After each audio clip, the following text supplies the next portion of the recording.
The CDC is issuing a warning of a common respiratory virus that may be going unnoticed. What it is and how it affects those in the Brazos Valley straight ahead. Plus, Texas A&M is rolling out their new fleet of electric buses. But what difference is that making across campus? We'll have more on that. And a couple of isolated showers and storms will be possible around here as we head into your weekend. It's also going to be pretty hot and humid. When's our next best chance of rain? I'll have all the details. Your 25 News starts right now. Connecting the Brazos Valley. This is KRHD News.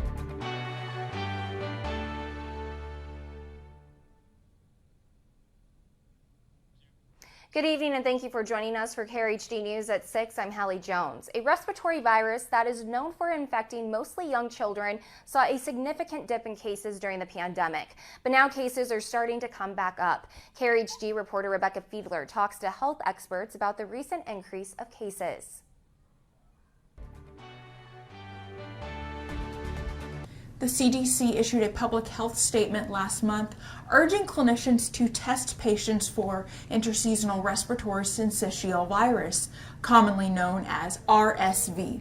RSV is typically seen in younger children and elderly adults during the winter season, but there has been an increase in cases of RSV in the southern United States this summer. Just a few weeks ago, the Willis family of Leon County noticed their youngest member, 2-year-old Colt, wasn't feeling his best. Initially, Colt's symptoms of runny nose, cough, and fever seemed pretty mild and even appeared to be improving. But on a family car ride to Bryan, Mom Casey Willis noticed that her son had trouble breathing and was turning blue. They headed straight to the emergency room. Fortunately for us, he turned around pretty quickly with the medications that they gave him, but we did stay one night in the hospital. Casey Willis is a registered nurse and says she could recognize the symptoms of RSV even before doctors confirmed the diagnosis. Thankfully, Colt made a recovery after about a week of resting at home. According to the CDC, during the height of the COVID-19 pandemic, RSV cases were lower than average for a winter cold and flu season. This spring and summer have presented an anomaly. During its typical season during the winter, everyone was wearing a mask. Sick people were staying at home and socially distancing. And most respiratory illnesses were kind of minimized throughout the winter season. Now that, everyone is taking the masks off and kind of going back to pre-pandemic behaviors, we're starting to see this surge in RSV cases. The CDC notes that because toddlers and infants weren't exposed to RSV during the pandemic, they may actually now be at an increased risk of more severe illnesses associated with RSV. Colt's situation was complicated in that he experienced an additional respiratory disease when he contracted RSV. They did an x-ray of his neck, which showed that he had croup. It's what they call the steeple sign, where the airway is more narrow at the top, just kind of, where it causes them to have more difficulty breathing. Texas A&M's Dr. Jason McKnight noted that a majority of children will catch RSV at some point in their lives and survive the disease without serious damage. Still, he points out that it's important for parents to be vigilant in monitoring a child's symptoms for severity and to physically distance a child from other people if they become sick. There's no necessary cause for alarm with this or anything, but certainly, if your kid is sick and appearing very ill, or they're not eating or drinking, or they're not staying awake for you, or they appear that they're having trouble breathing, then that's definitely a reason to reach out to your healthcare provider. Reporting from the Brazos Valley, Rebecca Fiedler, KRHD News. So what exactly is RSV? RSV stands for respiratory syncytial virus. It usually just causes mild cold-like symptoms, but for infants and older adults, it can be a very serious condition. In fact, according to the CDC, it is the most common cause of bronchitis and pneumonia in children under 1 year of age. According to the National Institute of Allergy and Infectious Disease, nearly all U.S. children will become infected with RSV by the age of 2. Of those, 75,000 to 125,000 will end up in the hospital each year. Currently, researchers are working on an RSV nasal spray as a preventative measure. House Democrats saying earlier this week that they plan to stay in D.C. until after August 7th, when the special session is set to end. But this isn't the first time that the Texas politicians fled across state lines. Todd Unger from our sister station KXXV investigates. So I really have this strong feeling that Texas representatives aren't representing Texans. Maggie Luna watched several Texas lawmakers gather at the airport earlier this week, board a plane in Austin, and get out of Dodge to D.C. Democrats say that pending voting legislation suppresses the vote, is restrictive. Republicans say it's about security. Waco Attorney John Mabry is just thinking it's deja vu all over again. He was part of a lawmaker exodus nearly 20 years ago. That there was going to be no compromise. Myself, Jim Dunham here locally in Waco and others organized this trip to Ardmore, Oklahoma, organize all the 50 Democrats and get them on buses. And we drove to Ardmore and stayed in the Holiday Inn for about 4 or 5 days. He represented Central Texas in the legislature back in 2003. At that time, lawmakers were at a standstill over redistricting. They simply walked out of the building then, making it impossible to call a quorum. The minimum number of people, or lawmakers in this case, needed to officially vote and conduct business in the Texas House. Issue a call to have these members arrested. That's why back in 2003 and today, Democrats are staying out of state, away from Texas Rangers.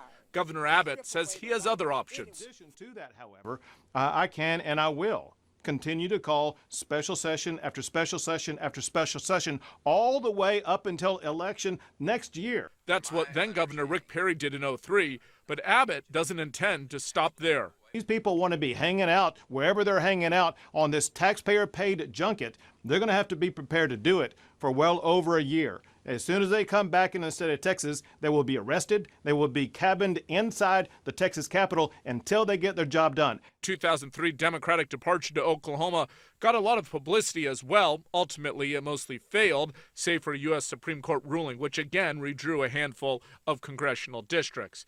Mabry, a Democrat elected in firmly red Republican territory, says the spirit of cooperation that got him elected seems lost these days. When there is no compromise or willingness to compromise from the other side, you play the cards that you are dealt.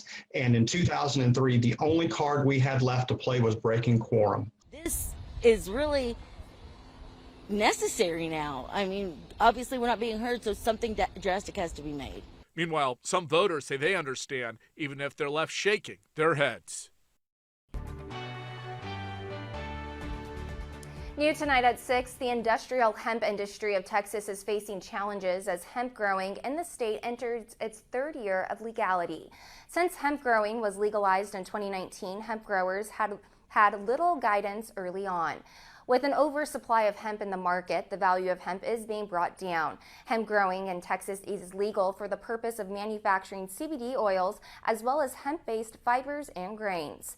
But experts at Texas A&M say the biggest challenge facing growing is finding a good hemp seed that acclimates to the Texas climate.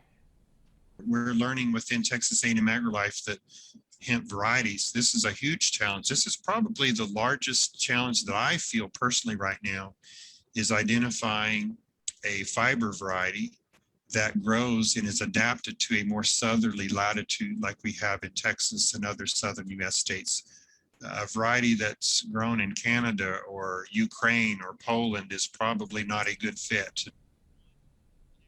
Hemp crops are regulated by the Texas Department of Agriculture and tested for THC levels. Any crop found above 0.3% can be impounded or even destroyed. A new fleet of buses on the Texas A&M campus has staff and students asking, is the future electric? KRHD reporter Hannah King shows us what's making its debut on the Aggie campus this week. This is just one of 3 battery-operated electric buses here on campus, and Texas A&M is the first university in Texas to operate them. It's an honor. There's a new smoothness to these bus rides, one that's a little quieter too. Anytime you get in a new vehicle and drive it, it's exciting, it's fun, especially, never having driven an electric vehicle before. A driver for nearly 4 years, Austin SIMMANG switches these new ignitions on with pride. With the way that technology is going these days, it's definitely really cool to be, you know, one of the first people to drive a vehicle like this. Not only do these Proterra battery electric buses provide a new experience for riders, they also supply transportation services with new data, more so than their diesel buses. These provide us with a lot of data as far as driver efficiency and just different things to do with the battery usage, things like that. So that's one thing we're looking at as a kind of a pilot program to compare these buses to the diesel buses. Transit manager Justin Tippy hopes these additions are noticeable among the Aggie community in more ways than just their new sleek look. I was driving on campus and I had 5 or 6 parents taking pictures of my bus. You know, it's a whole different experience when you're in the bus and you don't hear the noise, you don't hear the engine noise, and you hear different things going on. And to know that you're a part of the first ones on campus. Drivers say there are a few differences of the way these new buses drive, especially with braking. Just with the regenerative braking and recharging while it's rolling to a stop, it takes a little bit to get used to. Bringing a cleaner and quieter riding experience in College Station to the near 50,000 passengers who ride them each day. There's no emissions going out whatsoever. So, you know, and we'll learn more in the future just to see what it is, how they're being used, and how efficient they are. To be able to say that, you know, I've operated these buses before. We're just pretty excited to have them here and to get them going and to learn more about the technology. Leaders hope the data they can collect from these buses will help prepare them for the future. Reporting from Texas A&M, Annie King, KRHD News. Taking a look at the record-setting wildfire situation across the United States, the country is at its highest alert level with more than 17,000 firefighters and other personnel working fires right now. We hadn't reached this level last year until mid-August. The Bootleg fire in southern Oregon is the largest at the moment. Communities around this 200,000-acre blaze have been evacuating. It's a race against time in parts of Europe to rescue people from devastating flash floods. People are trapped in homes and buildings all over Western Germany and Belgium. The death toll is well over 100 people right now, and it continues to rise. Some of the victims include disabled people at an assisted living facility that was suddenly overcome by water from a nearby river. Others were in homes swallowed by massive sinkholes. Rescuers are having trouble reaching people with roads and phone service wiped out. Fake employment sites are popping up, but the typical red flags like broken English don't necessarily apply anymore. What you should be doing instead so you don't fall for these scams. If you missed out on the ultra-low mortgage rates earlier this year, you may have another chance. Rates are falling again, and the downward slide could pull some weary buyers back into the market with low rates. Economic experts say the favorable rates will help offset rising home prices, but affordability will remain a challenge for many first-time buyers, as the monthly payment for the typical home is still $116 higher this week than a year ago. And the Department of Energy is moving to reverse a rollback of water efficiency standards. Under the Trump administration, the Department of Energy modified interpretation of the 2.5 per minute flow rate maximum set by Congress in the 1990s. Biden's proposal will undergo a 60-day public comment period once it is published in the Federal Register. And the company that became a household name due to its COVID-19 vaccine is getting some validation from Wall Street. The Standard & Poor's company says it's adding Moderna to the S&P 500 index, a massive validation in the investing community. But more importantly, Moderna's inclusion in the index means it will be added to the scores of funds that mirror the S&P. And the FAA is mandating new inspections for thousands of the world's most popular commercial airliners. This due to a safety risk involving a critical switch that controls cabin air pressure. The FAA says the switch failure could prevent the altitude warning system from activating if the cabin is over 10,000 feet in the air. At that point, oxygen levels could become dangerously low. The order is not grounding 737s right away, but requires airliners to test the switches and replace them as needed. And the chip shortage that's causing car prices to rise may soon come to an end. One company that makes chips for cars say production will be up 60% by the end of this year compared to 2020. They expect the shortage to finally start going down this quarter. Experts say it's still too early to tell when chip supply will completely return to normal. And more affordable rides are coming back to LYFT. The company says shared rides will be available Monday in some places. Passengers in Philadelphia, Chicago, and Denver will be able to carpool again. LYFT says it will keep adding more cities to the list in the next months. For now, only 2 people will be able to share a ride. Uber says there are no plans right now to bring back shared rides in the U.S. And as we take a look at what's been happening on this Friday, you can see a few isolated, widely scattered thunderstorms been coming through from time to time. And we'll see that through about sunset, then things will die off here across the area. And this is probably going to be the case as we move into the weekend as well. I think best rain chances will be east of us, but we will have a chance for at least a couple of isolated showers and thunderstorms rolling our way. A little piece of energy across North Texas that will stay north of us, so not anticipating too much, and it will be pretty warm as we head into the weekend as well. Let's check out your future track. Again, a few isolated thunderstorms this evening, but that will go away as we head into the overnight hours tonight. Again, you get the loss of daytime heating, the atmosphere starts to stabilize. Then we get into the afternoon hours on Saturday, and we'll have a chance for a few more scattered showers, maybe on into Sunday as well. But again, these will be isolated showers and thunderstorms here, but rain chances staying at 20% or so over the weekend. So tonight, temperatures dipping down into the 70s for 75 degrees for Bryan College Station in Hearn. Caldwell 75 and 73 in Madisonville. Then for tomorrow, highs into the low to mid 90s, but it will feel like it's in the upper 90s to near 100.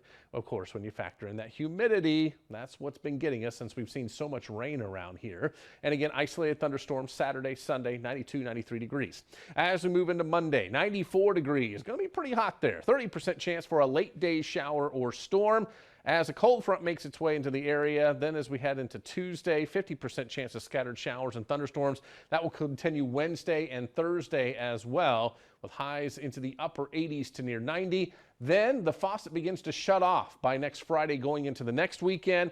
And look at those temperatures starting to soar on us, below 100. But definitely getting into the upper 90s and getting kind of hot and humid once again. So some rain chances early next week, maybe some isolated thunderstorms over the weekend, but overall not looking horrible as we make our way through the next couple of days. Authorities are warning to watch out for fake employment sites with so many people now looking for work. Stephanie Stone shows us you can't look for the standard red flags anymore.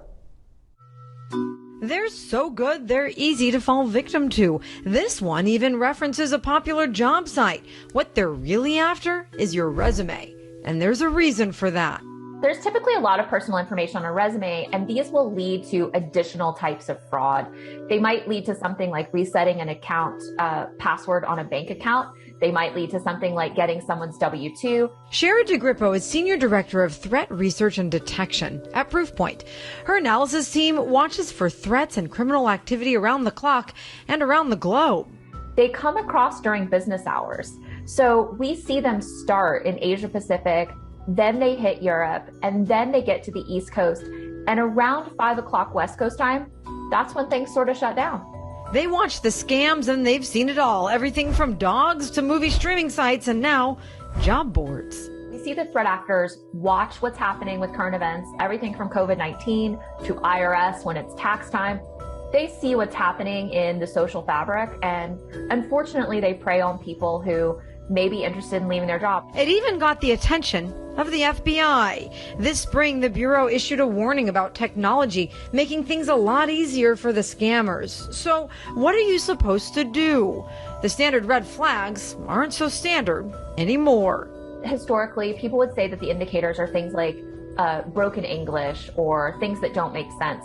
That's really not the case anymore. You can't depend on the fact that something is written in correct English to be the indicator that it's legitimate. You need to be much more skeptical than you've been in the past. Which means do your homework before you apply. Think about what you're clicking on. Go directly to the site that is being advertised. Type it into your browser. Don't depend on those links to click on them every time. And if there's a phone number, give it a call and say, hey, is this legitimate? See what you think. Because a lot of times they will put a fake phone number and they'll answer those calls and they'll scam people that are calling too. Real employers won't ask for bank information in the interview process. Never share your social security or credit card, and always watch your money. keep an eye on your bank account, keep an eye on your credit score, keep an eye on your credit report. But for the most part, consumers need to really examine the email that comes into their inboxes, examine the text messages that come into your your phone, all of those kinds of things, because they're pretty easy crimes to pull off. And lots of these criminal threat actors have figured that out. DeGrippo says this certainly won't be the last scam, so watch for illegitimate emails with almost every current event. I'm Stephanie Stone, reporting. Well, criminals will likely be looking to get their hands on newly expanded child tax credit payments. Now, to avoid any scams, know that the IRS will not call you, email you, or text you about these payments. The agency did mail letters letting families know about the benefit. You shouldn't provide any banking information to anyone over the phone to get the payments. The IRS website has a place to do that. Americans have lost nearly $500 million to criminal activity during the pandemic. Pfizer is paying up to settle a lawsuit over its EpiPens, $345 million. Will go to consumers who say the drug maker overcharged for the life-saving device. The company that marketed the allergic reaction treatment Mylan raised the price of EpiPens from $100 in 2008 to $600 in 2016. The lawsuit accused Mylan and Pfizer of monopolizing the market to make a profit. Mylan settled its end of the lawsuit back in 2017 by paying $465 million. Now, the Biden administration is reversing another rule set under former President Trump. This one has to do with your shower. President Trump wanted more water to flow from shower heads than was allowed by a 2013 rule meant to conserve water. Well, now the Energy Department is going back to that standard. The change doesn't really affect much since nearly all commercially made shower heads comply with that 2013 rule. Well, so many people are struggling after the deaths of their loved ones to COVID. There are concerns that their grief is becoming a bigger issue. It never gets easier. It's been 7 months and it never gets easier to share these stories, but it's so necessary. The prolonged grief that she and so many others are feeling right now, and the help that is available. There are concerns about just how much grief, how serious the grief that people will be feeling and how long it will be linked to the pandemic. The founder of the Center for Complicated Grief tells us that she is seeing early indications that this is already happening. There's a small study out of China which showed about a 30% rate of what's called prolonged grief disorder due to this pandemic. Another indication is the number of people who have been talking about grief on social media. And Dr. Kathy Shear tells us all of this may still be what's considered early grief. It's considered prolonged grief disorder after 6 months, if not more. It's just typical grief that just isn't kind of finding a place in a person's life. So we say grief emerges naturally and finds a place in our life, and it's not doing that. She says that past studies have shown any kind of sudden unexpected death puts people at an increased risk for prolonged grief. Jennifer Sullivan has been struggling with the grief after her mom passed from COVID more than 7 months ago. She says that her mom, Erla Dawn Demetriadis, contracted COVID from a family member who is not wearing a mask. She spent the last 2 weeks of her life in the hospital and she died alone. Jennifer was able to talk with her briefly on the phone the day before she died. It is knowing that my mom suffered and died by herself. I very much wish to believe that she felt our love, but nobody should have to die that way alone.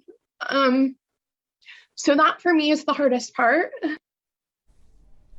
Now she, along with Marked by COVID, are pushing for a resolution introduced in Congress for a national Memorial Day. She believes that this recognition would help with the grief that so many people are feeling right now. Now she's been receiving support through the Marked by COVID community and the COVID Grief Network, but she sees a need for better access to mental health assistance. People in the community are strapped financially, emotionally. We're all enduring so much this year, and to not have access to proper mental health care on top of it.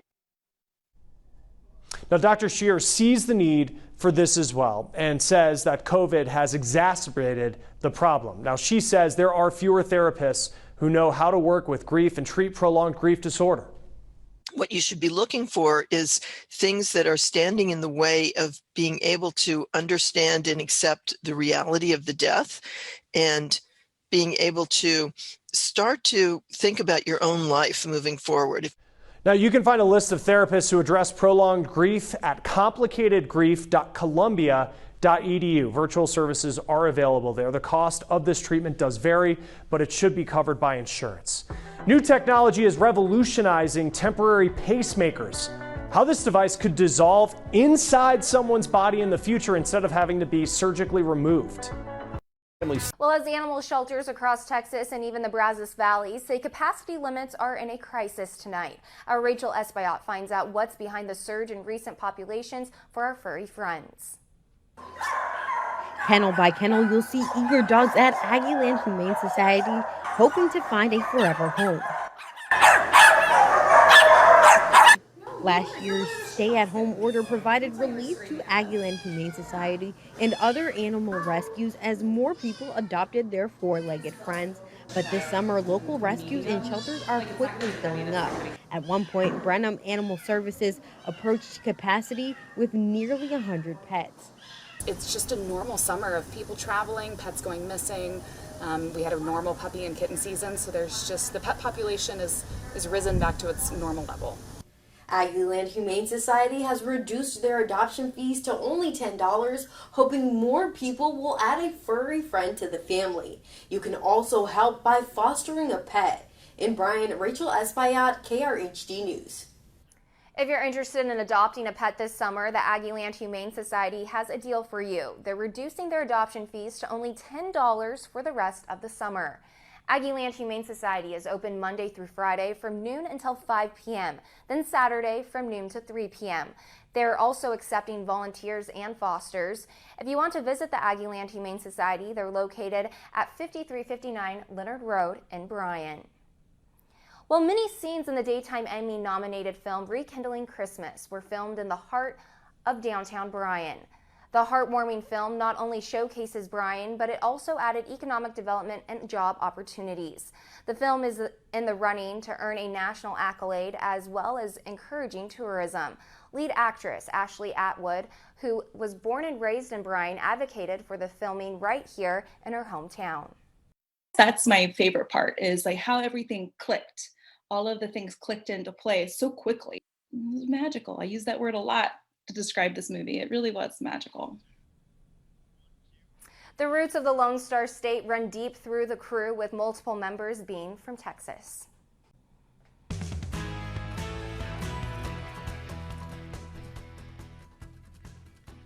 We are just 50 days out until the start of Aggie football season. WTAW's Zach Taylor has our sportscast. Here's your 25 sports update with WTAW's Zach Taylor. Hey KRHD viewers, 4 Texas A&M football players have been named to the Athlon Sports Preseason All-America team. Kenyon Green and DeMarvin Leal were both first-teamers. Jalen Watermeyer was named to the second team, and running back Isaiah Spiller received third-team honors. The Brazos Valley Bombers were outslugged by the Victoria Generals last night, 9-6. The two teams will travel to Victoria this evening to match up again at 7:05. In the big leagues, both Lone Star teams make their returns from the MLB All-Star break this evening. The Texas Rangers are in Buffalo visiting the Toronto Blue Jays. First pitch was at 6:07. Meanwhile, the Houston Astros head to the south side to take on the Chicago White Sox in a matchup of first-place teams. Things get underway for that one at 7:10. Louis Oosthuizen remains your leader at the British Open following round 2 at Royal St. George's Golf Club today. The South African fired a 5-under 65 and currently sits at 11-under for the tournament. American Colin Morikawa is 2 shots back, and Jordan Spieth is 3 strokes behind. From the WTAW Sports Studio, I'm Zach Taylor.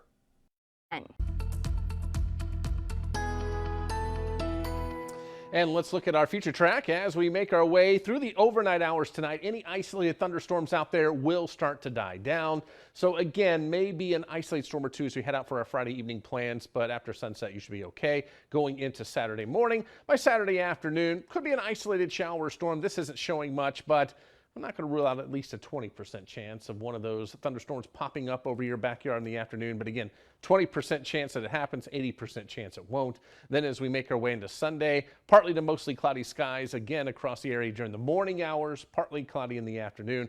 And again, can't rule out an isolated storm or two here across the Brazos Valley. So tonight, temperatures will be into the 70s for us. We'll go 73 in Franklin, 75 in Hearn, and 75 for us in Bryan College Station. Then tomorrow, highs will make it up into the low to mid 90s. But as I always state, got to factor in the humidity. So it's going to feel like it's in the upper 90s to near 100 degrees when you factor that in. So definitely a cool beverage and some pool time in store for you if you can get next to a nice body of water there. As we get into the 10-day, 92, 93 over the weekend. Again, isolated thunderstorms shouldn't wash out any of your plans. May have to bring them inside maybe for a few minutes from time to time.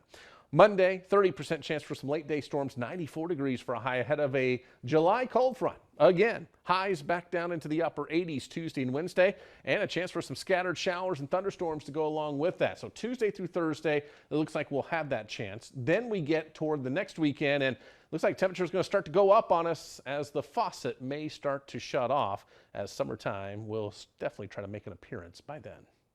As the country addresses racial equity, one area in particular is in need of dire attention, and Congress has the opportunity to help.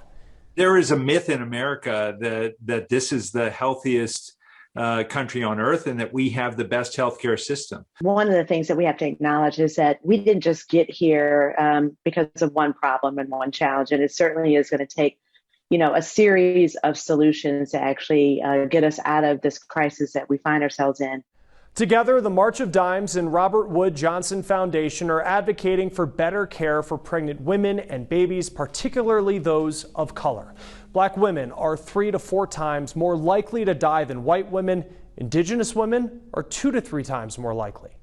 One of the things that it starts with is the fact that we still have far too many women that are uninsured in this country.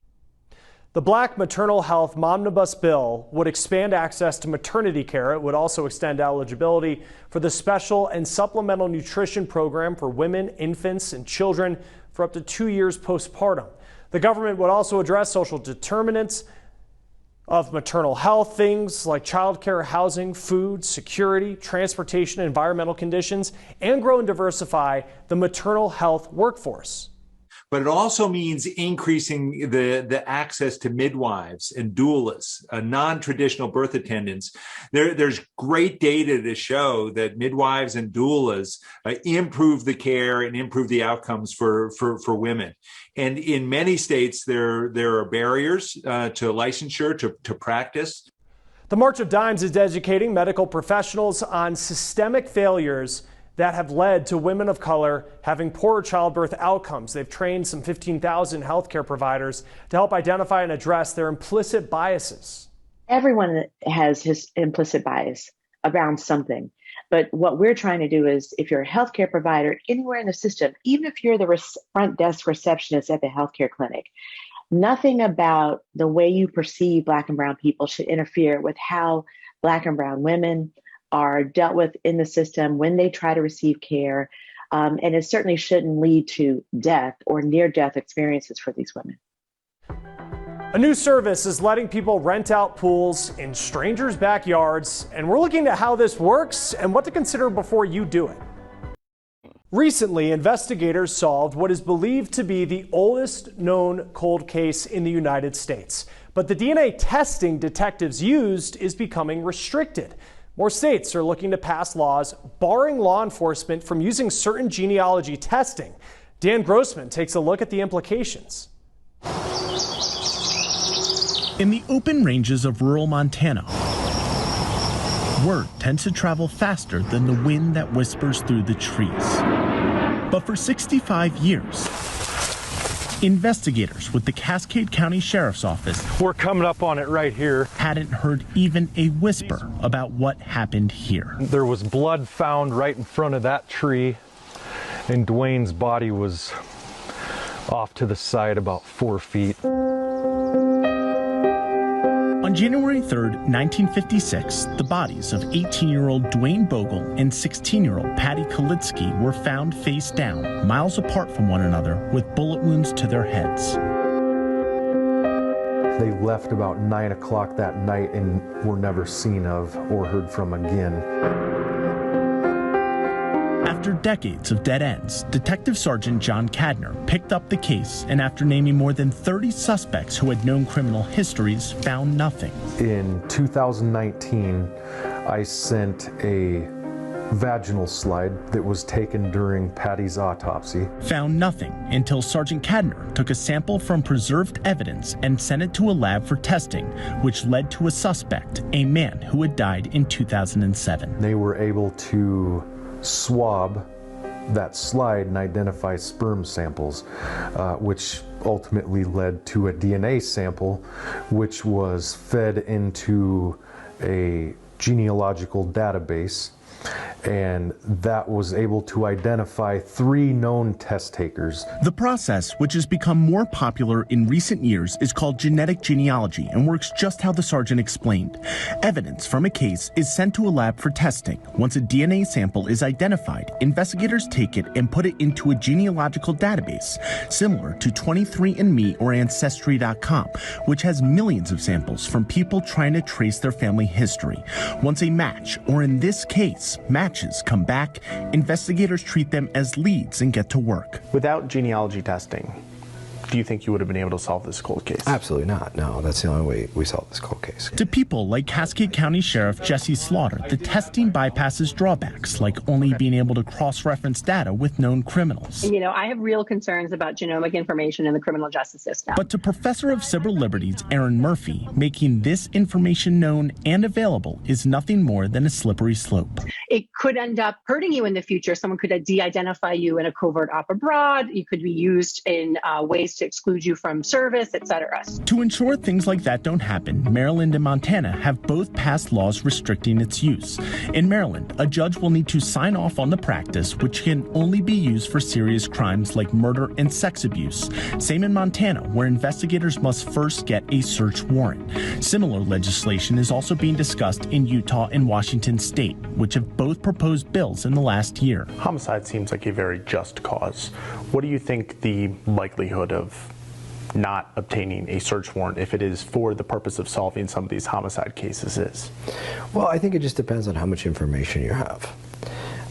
In this case, I think it would have been,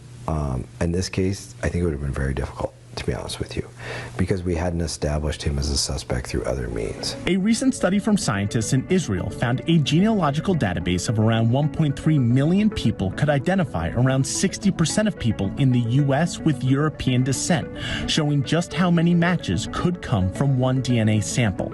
And in many cases, people who sign up for these websites might not know their information is being used in criminal investigations. Legislation of this kind is good for the business interests. You know, if you want to put yourself out there as we're a genomic genealogy company that does crime solving, there's a lane for that, but there's also a lane to say we're a genomic genealogy company that believes in your genomic privacy. There was never a bullet recovered from the scene. In this case, the country's oldest known cold case, the suspect's family members were helpful, and Sergeant Kadner says grateful, as the practice of DNA testing led to closure. Well, I'm someone who would be perfectly content not to do these searches at all. But people like ERIN pose the question, at what cost? From a constitutional perspective, I think it's a good decision. From my ambition to solve those crimes and put the people away, it is a little bit of a roadblock. I'm Dan Grossman. Across the country, people are renting out their swimming pools to complete strangers. It's all thanks to a new app that's called Swimply.